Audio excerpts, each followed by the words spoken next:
मैं नरेंद्र मोदी जी को कहना चाहता हूं, मोदी जी इस जन्म में तो आप हमको नहीं हरा सकते दिल्ली के अंदर आम आदमी पार्टी को। आपको दूसरा जन्म लेना पड़ेगा, इस जन्म में तो नहीं हरा सकते आप आम आदमी पार्टी को दिल्ली में। क्लिप मैंने आपको दिखाई है वो आज सोशल मीडिया पर काफी लोग शेयर कर रहे हैं, क्योंकि दिल्ली के चुनाव नतीजे इतने चौंकाने वाले हैं। अगर एक साल पहले कोई सोचता कि बीजेपी इतनी बड़ी बहुमत से जीतेगी तो यकीन करना मुश्किल होता। अरविंद केजरीवाल, जो लंबे समय तक दिल्ली के मुख्यमंत्री रहे, अपनी नई दिल्ली सीट से भी हार गए। देख सकते हैं कि एक पूरी तरह क्लीन स्वीप जैसा माहौल बन चुका है। बीजेपी अब तक 48 सीटें जीत चुकी है, जबकि आम आदमी पार्टी सिर्फ 22 पर सिमट गई है। अगर आप दिल्ली का नक्शा देखें तो कंस्टिट्यूएंसी के हिसाब से स्थिति साफ नजर आएगी। तो यहां आपको बीजेपी का दबदबा साफ नजर आएगा। नॉर्थ, साउथ, ईस्ट, वेस्ट, हर जगह बीजेपी मजबूत दिख रही है। दिलचस्प बात यह है कि आम आदमी पार्टी और बीजेपी के अलावा अब तक किसी और राजनीतिक पार्टी को एक भी सीट नहीं मिली है। इस बार दिल्ली में रिकॉर्ड वोटर टर्नआउट दर्ज किया गया, जो 60% से भी ज्यादा रहा। क्या आप जानते हैं कि दिल्ली में कुल रजिस्टर्ड वोटर्स कितने हैं? 1.5 करोड़ से भी ज्यादा, करीब 1,55,00,000।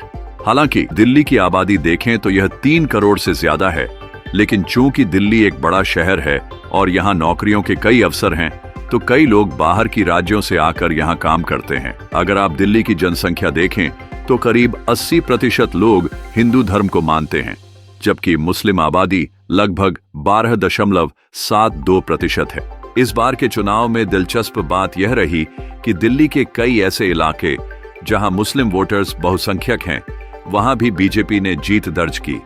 उदाहरण के लिए मोहन सिंह बिष्ट का मामला देख लीजिए। यह नाम इस समय काफी चर्चा में है और इन पर कई रिपोर्ट्स पब्लिश हो रही हैं। मोहन सिंह बिष्ट आखिर कौन है? देखिए, मोहन सिंह बिष्ट मुस्तफाबाद से जीते हैं, जो ऐसा इलाका है जहां इस्लाम मानने वाले बड़ी संख्या में हैं। 2020 में जब दिल्ली में दंगे हुए थे, तब यहां काफी नुकसान हुआ था। बावजूद इस बार बीजेपी के कैंडिडेट्स ने जीत दर्ज की है। अगर हम इतिहास देखें, यह जीत भारतीय राजनीतिक संदर्भ में ऐतिहासिक मानी जा रही है, क्योंकि आखिरी बार जब दिल्ली में बीजेपी का मुख्यमंत्री था, तब साल 1998 था। जी हां, वह मुख्यमंत्री सुषमा स्वराज जी थीं, जो भारत की विदेश मंत्री भी रह चुकी थीं।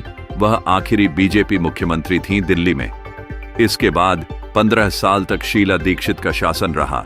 फिर अरविंद केजरीवाल आए, पहले 45 दिन के लिए, और बाद में दिल्ली में राष्ट्रपति शासन भी लागू हुआ। अरविंद केजरीवाल के बाद जो 9 साल 218 दिन तक दिल्ली के मुख्यमंत्री रहे, उनके कानूनी मुद्दों के कारण आतिशी मालिना ने 1400 दिन के लिए मुख्यमंत्री का पद संभाला। अब 27 साल बाद दिल्ली में फिर से बीजेपी का मुख्यमंत्री होगा। जैसा कि एक प्रसिद्ध उद्धरण है, with great power comes great responsibility. सत्ता आई है, लेकिन जिम्मेदारी भी बड़ी होगी। पिछले 10 सालों में आम आदमी पार्टी या किसी भी पार्टी का यह आरोप रहा है कि दिल्ली को एक राज्य का दर्जा नहीं मिला और दिल्ली का प्रशासन हमेशा केंद्र और राज्य के बीच टकराव में रहा।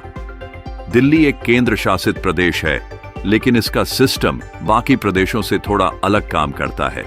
अब बीजेपी के नए मुख्यमंत्री के सामने एक बड़ी चुनौती होगी कि दिल्ली की गंभीर समस्याओं जैसे एयर पोल्यूशन, रिवर कंटेमिनेशन और अनऑर्गेनाइज्ड विकास को कैसे हल किया जाए।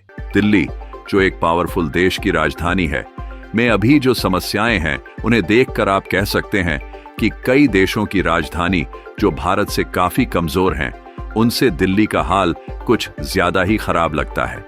कई बार इन देशों की राजधानी दिल्ली से कहीं ज्यादा साफ, कम पॉल्यूटेड और बेहतर तरीके से व्यवस्थित होती है। दिल्ली में काम बहुत है, लेकिन अब यह भी सच है कि केंद्र में बीजेपी की सरकार है और दिल्ली में भी बीजेपी की सरकार बनेगी। इसका मतलब है कि जिम्मेदारियां बहुत बढ़ जाएंगी और अब कोई बहाना नहीं चलेगा। फिर बात आती है फ्रीबीज की। देखिए, दिल्ली भारत की राजधानी है और यहां पर हर चीज की नजर रहती है।